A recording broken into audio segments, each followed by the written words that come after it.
All right, so I just got done with the deload week. Last week was actually supposed to be like all PRs the week, but I was having some uh, fatigue management and recovery issues with the block. Uh, it was really just because for some reason I just don't do well with 5 week blocks, even with uh, recovery tools.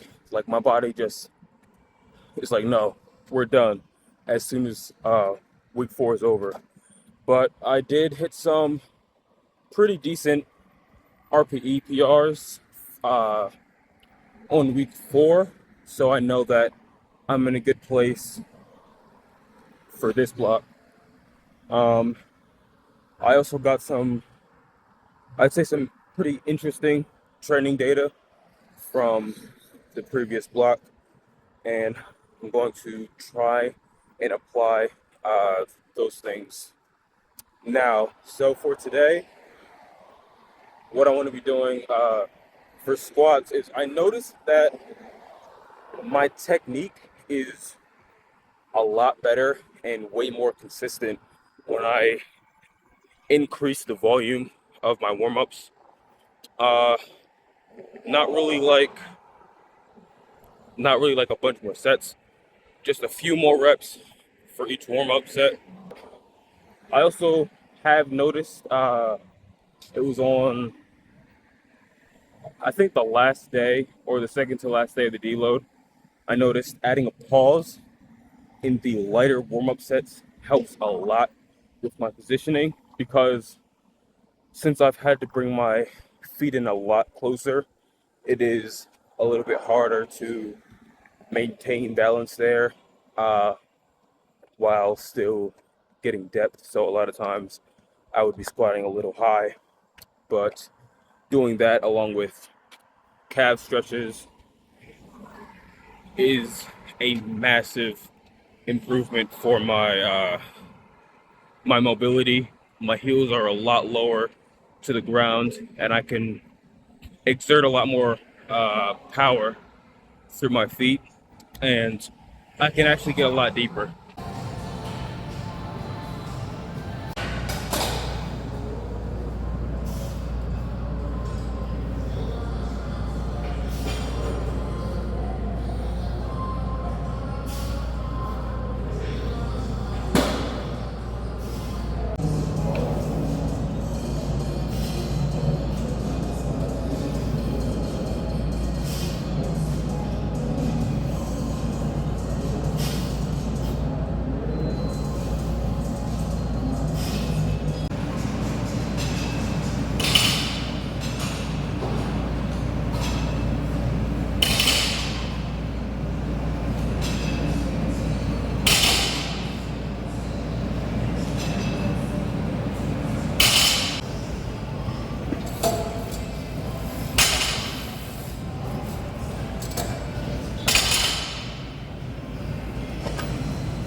So depth today definitely was not the best for squat, but I did notice, I think I realized right before the third set, um, that the platform I was standing on was very uneven. Or not very uneven, but when you have like pretty much any amount of weight on your back and form is a big issue, it makes a huge difference. So on the left side, it was probably a couple centimeters lower, and that was really throwing off my foot.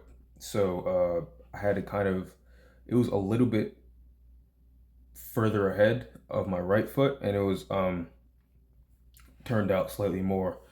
But yeah, depth was not the best for that. I also actually in my first two sets, I almost fell backwards because um, I wasn't prepared for the platform to be uneven.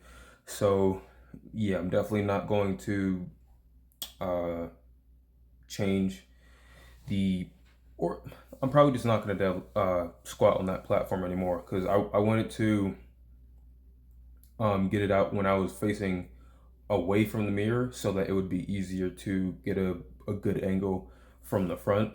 So I'm just gonna have to go on the other rack, which isn't gonna be a problem. I mean, there is a chance that the rack heights are gonna be a little bit different, and with that, I mean, I could just do what I've been doing normally. But yeah, other than that, squat was very well. It even with the my foot being kind of off, it definitely moved very fast, faster than the secondary days should, because with this I'm supposed to have a certain degree of fatigue, uh, and things aren't really supposed to move that fast. So either one, that has been slightly messed up because of the deload, or I've just gotten a lot stronger, which, I mean, either way, it's fine. If it was deload, then it means that I'm very healthy right now, and I'm gonna be in a pretty good spot for week 4 because I know I'm gonna be able to get enough stimulation. But yeah, deadlifts also moved very good. I did use my straps because I noticed that my thumbs just, not sure, yeah, my thumbs aren't doing the best from sumo. Um, they've held on better than I expected them to. Uh, really haven't had any problems except for the bruising and not really any tears. I did think that it was starting to tear on week 3 because I felt like there was like a very small tear, but I guess my form or maybe just a callus developed in that area has helped it stay healthy, because it didn't even hurt at the beginning, since I do practice, or I did practice hook grip just occasionally. But yeah, it's gotten progressively easier to hook. Um, so yeah, I did use my straps in the second and third sets, and I knew that it wasn't going to be as good because for some reason my sumo just works a lot better when I do the static pull. So when I no dynamic pull. Um, so when I do this static slack pull and I have to start at the bottom and raise my hips, it just doesn't go as well. Even with, because I know what I'm supposed to be doing, and where my shins are. It's just, I think it's a problem with like the stretch reflex, because since deadlift doesn't get as much of a stretch, that's pretty much the entire point of the slack pull. Um, so I guess going down as fast as I do, it feels like kind of a recoil, I think. Yeah. Um, but yeah, I say all in all, definitely a very good day. I'm gonna see where my strength is for um my primary lower day. It's definitely gonna be good, because even if the reason I felt strong on today was just because I recovered a little bit too well, I'm not gonna get detrained, since I'm going like every day. It's like RP 8s, RP 9s. So there's just no way that I'm gonna lose any of that stimulation. But yeah, that's it.